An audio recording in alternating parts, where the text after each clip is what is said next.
잘못 누르면 뭐 통장이 다 날아간다는 네, 막 네. 오만 소리를 하니까 너무 그렇죠. 무서운 거예요. 그래서 통장에 돈을 우선 한 10원만 넣어놔야 되는 거 아닌가?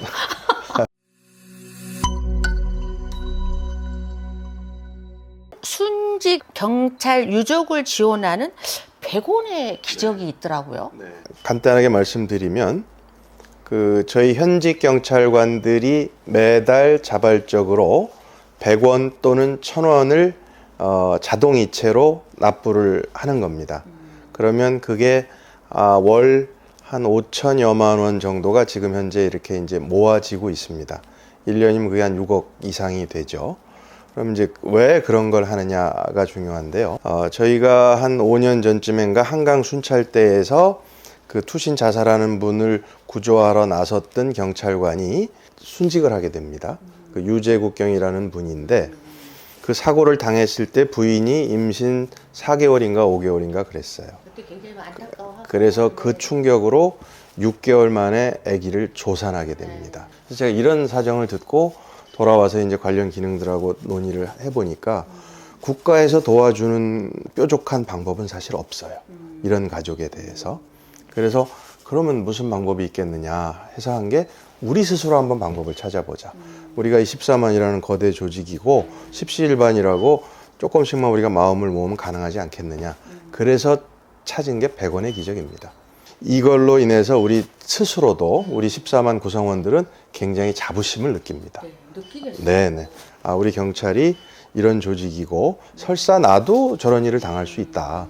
그때 내 애들도 우리 조직의 도움을 받을 수 있구나 하는 그런 자긍심을 심어준 일로 지난 2년 우리 여러 많은 중에 우리 스스로 넘버원으로 꼽는 건 이겁니다.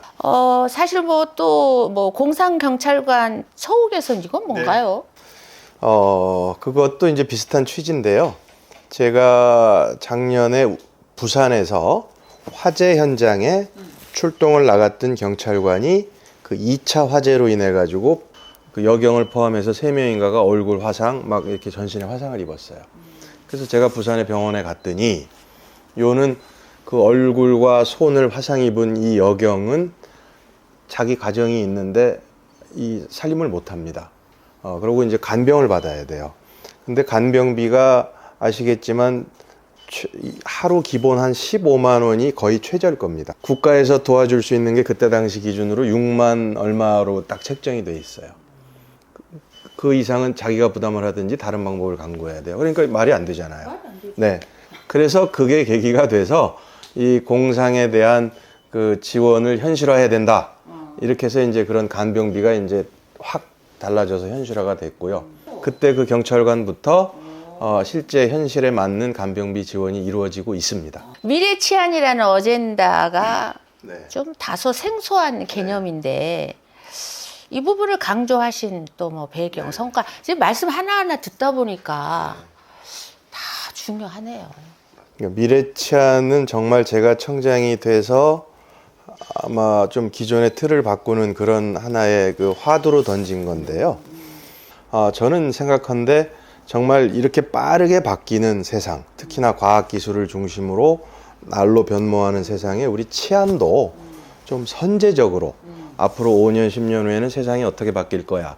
그에 따라서 우리 치안 수요도 어떻게 바뀔 거고 범죄의 양상은 어떻게 바뀔 거다. 그래서 이 미래 치안은 크게 보면 이제 어쨌든 다가오는 미래에 맞는 선제적인 준비를 하자 이런 미래 치안이고요. 그래서 제가 미래 비전 2050이라는 이제 큰 틀과 세부 내용이 들어가 있는 비전을 발표했습니다. 제가 취임하던 그해 9월인가.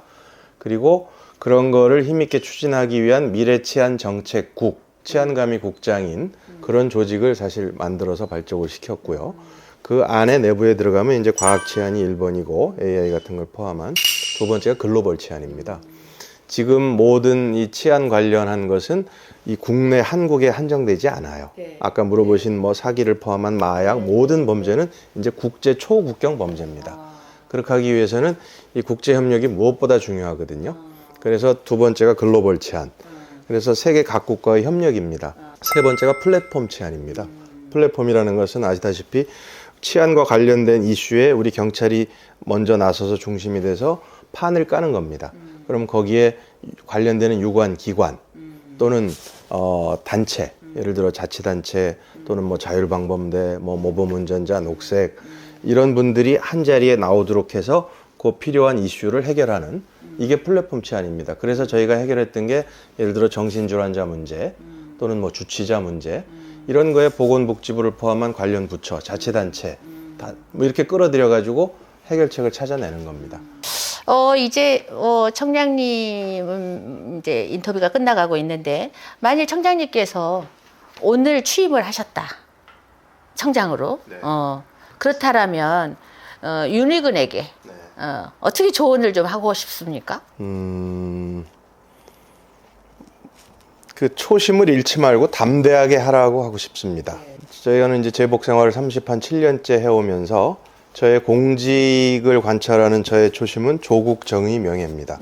그러니까 초심이라는 것은 공직자로서의 초심, 특히나 경찰청장이라는 이 막중한 자리를 맡게 된 그 초심을 늘 항상 중심을 잃지 않고 본인이 공직자로서 고위공직자로서 가셨던 초심 그리고 청장이 되면 내가 이런 걸 하겠다고 생각했던 그 원대한 꿈 그거는 아무리 외부에서 흔들리더라도 잃지 않고 간다 그러면 결국 오히려 반전의 기회는 또 만들어질 거고요.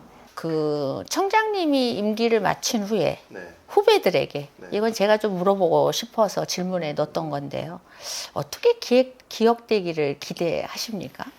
저는 처음에 말씀드렸듯이 우리 후배들한테는 정말 품격, 그 중에서도 우리 경찰이라는 제복의 품격을 높이기 위해서 그거를 중시하고 그렇게 하기 위해서 노력해서 또 일정 성과도 이뤄낸 저는 그런 청장으로 남고 싶습니다. 네.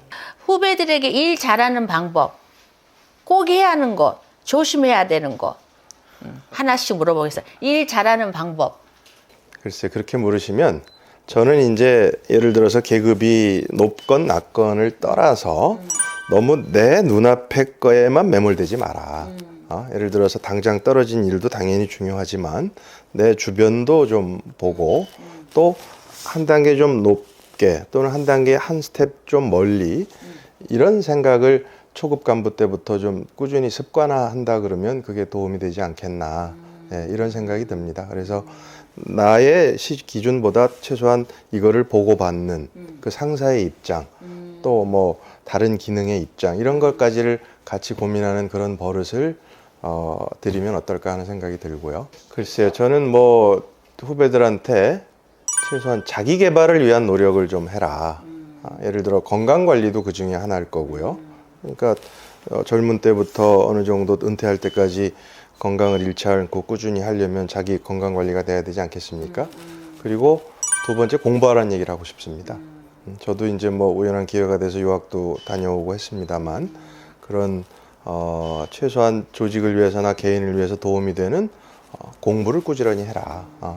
마무리 말씀을 하겠습니다. 우리 국민과 또 이 14만 경찰 공무원들에게 청장님의 마음을 담아서 말씀하시는 걸로 마무리를 하겠습니다. 우선 국민들께는 때로는 우리 경찰의 기대에 못 미쳐서 실망을 하시는 경우도 있으셨을 거고 또 때로는 경찰이 좀 그래도 듬직하고 신뢰할 만하다 하는 생각을 하셨으리라 생각합니다. 제가 청장으로서 지나온 한 2년 가까운 시간을 돌아보더라도 가슴 아픈 순간도 있었고 다시 그때로 돌아간다 그러면 이런 일을 좀 미리 예방할 수 있지 않았겠나 하는 아쉬움도 물론 있습니다.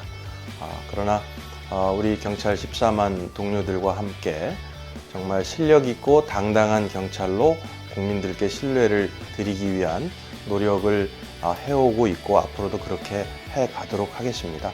그래서 우리 대한민국이라는 국격에 맞는 정말 그에 걸맞는 대한민국 경찰의 모습을 갖추기 위한 노력을 해 나가겠습니다.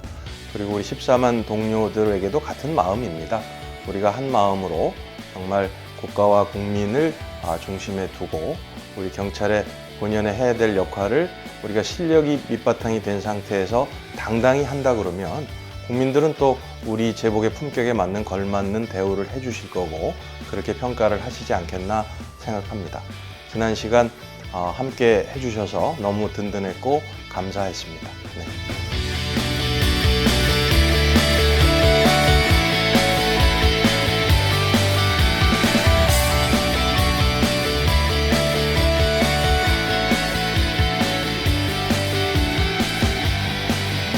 여러분, 윤희근 경찰청장님 인터뷰를 마치면서 여러분들은 이 인터뷰를 보면서 어떤 마음일까? 아직은 우리 국민들이 살맛 나는 세상에 또 경찰을 믿고 따라야 되는, 그리고 경찰을 믿고 국민이 행복한 나라를 만드는데 우리 청장님이 큰 일조를 하고 있구나라는 마음을 먹으면서 청장님, 네. 지금 이 마음이 앞으로도 계속 이어져서 우리 국민이 행복한 나라 만드는 데 기여해 주시기를 기대하면서 네. 마무리하겠습니다. 감사합니다. 네.